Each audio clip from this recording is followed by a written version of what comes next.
देख रही हूँ। अम्मा जी ने अब लड़के की तरफ देखकर बोला कि सोच लो, मैं किराया माफ़ कर रही हूँ पूरे 1 साल का। उसने बोला कि अम्मा जी, हाथ जोड़कर बोला कि अम्मा जी ये टिफ़िन आप ले जाओ, लेकिन इसने ये तस्वीर बहुत मन से बनाई है। अब अम्मा जी हंसने लगे और कहने लगे कि मैं यही देखना चाहती थी, लेकिन अब तू तस्वीर बनाएगी एक और बिल्कुल सेम। अम्मा जी ने बोला कि देख ले, सोच ले। तो उसने बोला ठीक है, बना दूंगी। तो उन्होंने बोला कि देख ले, परसों हमारे जो है कीर्तन है उस पर यही तस्वीर लगाई जाएगी, नहीं तो मैं तेरी तस्वीर ले जाऊंगी। अम्मा जी ने अब तस्वीर बनाने के लिए इसे कुछ पैसे दिए। उसने बोला कि नहीं नहीं, इसकी कोई ज़रूरत नहीं है, अगर मेरे मम्मी पापा कहते तो क्या मैं उनके लिए तस्वीर ना बनाती। अम्मा जी ने कहा कि नहीं नहीं, तू ये पैसे रख, ज़्यादा लाड और उसमें आने की ज़रूरत नहीं है, तो चीज़ों में तो पैसे लगते ही हैं। अम्मा जी ने कहा कि इससे खरीद लियो कैनवस और मुझे तस्वीर बना के दियो। और ये जो तूने पीछे का ब्लू करा है ना, मुझे जो है ना इसके पीछे जो है बैकग्राउंड रेड चाहिए, क्योंकि मेरे मंदिर में जो भी तस्वीरें हैं उसके सबके पीछे जो है ना बैकग्राउंड रेड कलर की है। उसने बोला ठीक है जी, बन जाएगा। अब अगले दिन वो नौकरी पर गया और इसने जो है पेंटिंग बनानी शुरू कर दी। अब इसने जैसे पहले बनाई थी, पहले आंखें बनाई, फिर मूछें बनाई और फिर माला बनाई। जैसे पेंटर बनाते हैं अपने अपने तरीके से, सारे पेंटर बनाते हैं। इसके मोबाइल पर जो है ना एक फ़ोन आया, लेकिन अटेंड नहीं कर पा रही थी क्योंकि इसके हाथ जो है पेंटिंग के कारण थोड़े गंदे थे, और वो फ़ोन जो है ना इससे मिस हो गया। फिर वो फ़ोन 2 बार आया, 3 बार आया, ऐसे करते करते 5 बार आया। इसने पहले अपने हाथों को अच्छे से जो है ना हैंड वॉश किया और फिर फ़ोन उठाकर देखा तो उस पर मिस कॉल थी। इसने कॉल बैक किया। उन्होंने बोला कि जी आपने जो है एक स्कूल में 15-20 दिन पहले इंटरव्यू दिया था। तो उन्होंने बोला हाँ जी बताइए। तो उन्होंने बोला कि आप एक बार कल आ जाइए, कल एक फाइनल राउंड होएगा और फिर उसके बाद आपको जॉब पर रख लेंगे। अब इसकी खुशी का तो कोई ठिकाना ही नहीं रहा। इस खुशी में ये तस्वीर आधी छोड़ देती है।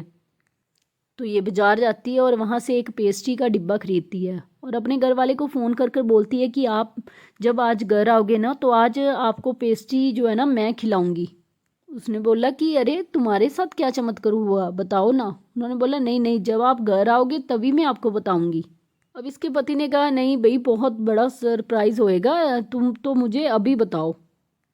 तो इसने जो सारी बातें बताई, तो इसके पति ने कहा कि बड़ी कमाल की बात है, जब भी तू तस्वीर बना रही है तो कोई ना कोई जो है ना चमत्कार हो रहा है। उसने बोला कि तुमने तस्वीर बना रही? उसने बोला नहीं, अभी बना रही थी, फिर ये पेस्ट्री का डिब्बा लेकर आई मैं। तो इसके पति ने कहा नहीं नहीं, पहले तुम जो है ना तस्वीर पूरी करो। अब इतने में ही ये जो है ना उससे मतलब अपने जो व्हीकल पे जा रही थी उससे गिरती है और इसके हाथ पे चोट लग जाती है। तो ये आकर अपने बाबा की तस्वीर बनाना शुरू करती है। वही बैंडेज वगैरह लगी होती है और बार बार हाथ धोकर ये तस्वीर बनाती है। अब इसने जो है ना वो तस्वीर को पूरा कर दिया। अगले दिन इसने अम्मा जी को तस्वीर दी। तो अम्मा जी ने कहा कि कीर्तन में आना ज़रूर, आप देखना कि अपने हाथ से बनाई हुई जो बाबा श्याम की तस्वीर है कैसी लग रही है। तो अम्मा ने बोला कि ये तेरे हाथ पे क्या हुआ है। इसने सब कुछ बता दिया। अम्मा जी ने इसका जो है ना दवाई वगैरह कराया, इसके पट्टी पुट्टी जो वगैरह लगवाई। और जब ये फिर नीचे वाले घर से यानी कि अम्मा जी के घर से अपने घर में वापस आ रही थी तो इसके ऊपर आ रही थी, तो ये इसकी सास ससुर ने आवाज़ दी कि कैसी हो गुड़िया। और ये पलट कर देखती है और कहती है कि अरे मम्मी पापा आप आए हो। ये भाग कर जाती है, उनके पैर वगैरह छूती है और कहती है कि आओ आप, मुझे आपसे बहुत सारी बातें करनी है, आपको बहुत कुछ बताना है। उन्होंने बोला कि ऐसा क्या हुआ। ये जब नीचे से उनको ऊपर लेके जा रही थी तो वो नीचे वाले मकान मालिक ने कहा कि आपकी गुड़िया और बेटा बहुत अच्छा है, इन जैसा किराएदार जो है ना बहुत मुश्किल से मिलता है। उसने बोला कि ऐसा जो किराएदार है अगर ऐसा ही मिले तो मैं तो कहती हूँ कि ज़िंदगी भर रहे। अगर मेरा खुद का ऐसा बच्चा होता तो मैं तो चाहती थी कि उसके नाम ही पूरा घर कर दूँ। अब इन दोनों बच्चों की तारीफ सुनने के बाद जो है ना सीना चौड़ा हो गया सास ससुर का। तो इन्होंने हाथ जोड़कर कहा कि अगर आप जैसे बड़े इनके साथ हैं तो हमें जो है ना चिंता की कोई बात ही नहीं। मकान मालिकन ने बोला कि आपको ना इनके साथ ही रहना चाहिए।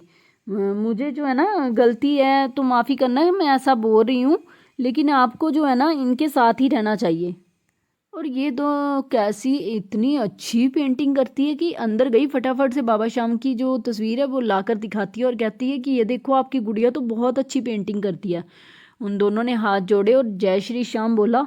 इस पर जो है ना गुड़िया को गुस्सा आ गया कि अम्मा बाबू जी, अगर इसके बारे में, बाबा श्याम जी के बारे में आप पहले ही जानते थे तो हमें पहले क्यों नहीं बताया। उन्होंने बोला कि सारी बातें यहीं कर लेगी कि घर में भी चले। हाँ हाँ, घर पे चलो। अब ये घर में आए और इन्होंने सारी बातें करी तो अम्मा बाबूजी ने कहा कि बहुत अच्छा है, अब तेरी भी जो है ना नौकरी पक्का लग जाएगी। हम लोग यहाँ से गुजर रहे थे तो सोचा कि तुमसे मिलते चले जाएं। गुड़िया ने कहा कि नहीं, अब तो आप यहाँ रुकोगे और आज का जो रात का खाना खाकर फिर ही जाओगे आप। उनसे बहुत सारी बातें करी गुड़िया ने और कहा कि मैं उससे पहले आपको जाने नहीं दूंगी जब तक आप खाना नहीं खाओगे रात का। उतने में बेटा घर आता है और अपने माता पिता को देखकर रो पड़ा, उनके गले लगा। बोला कि पापा आप यहीं पर रह लो ना, छोटा सा घर है, कोई नहीं, हम ज़मीन पर सो के गुजारा कर लेंगे, मेरी तनख्वाह भी अच्छी हो गई है, आप यहीं पर आ जाओ। इस महीने जब मुझे पैसे मिलेंगे तो मैं आपको जो है ना सारे पैसे दे दूंगा और आप कोई बड़ा घर देख लो जिसमें हम जो है चारों रह पाएं। पिताजी ने रोते हुए कहा कि बेटा, एक जगह तो मुझे जलील किया जा रहा है और दूसरी जगह मुझे आंखों की पलकों पर बैठाया जा रहा है। समझ नहीं आ रहा कि भगवान क्या क्या करते हैं। उसने बोला कि बेटा आप अपनी ज़िंदगी संवारो, हमारी तो ऐसे ही कट जाएगी। उसने बोला नहीं नहीं पापा, जो मेरी पहली तनख्वाह होगी वो आपकी होगी, जो मेरे महीने के बनेंगे आप मुझे उतने दे देना मेरी जेब खर्ची के लिए। माँ जी ने कहा कि नहीं बस अब हम चलते हैं और खाना नहीं खा पाएंगे, आज तो हमारा जो है ना भातों से ही पेट भर गया।